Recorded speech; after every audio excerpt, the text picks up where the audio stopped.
za Dragana Mancea. Posle samo 5 dana od smrti Dragana Mancea, njegovi saigrači iz Partizana morali su ponovo na teren. Protivnik je bila Priština. Minut ćutanja na početku meča samo je ponovo otvorio ranu na srcima svih koji su bili na JNA. Navijači su čekali samo jedno, pobedu i gol u Draganovu čast. A onda je sudbina umešala prste. Igrao se 90. minut, Partizan je imao korner sa desne strane. Loptu je na ivici penala zahvatio jedan od najboljih Draganovih prijatelja iz tima, Ljubomir Radanović. Volej, lopta je završila u mreži. Stadion je eksplodirao od emocija.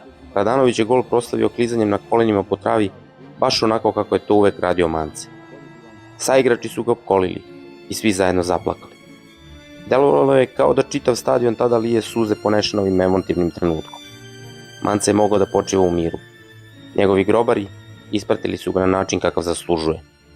U legendu.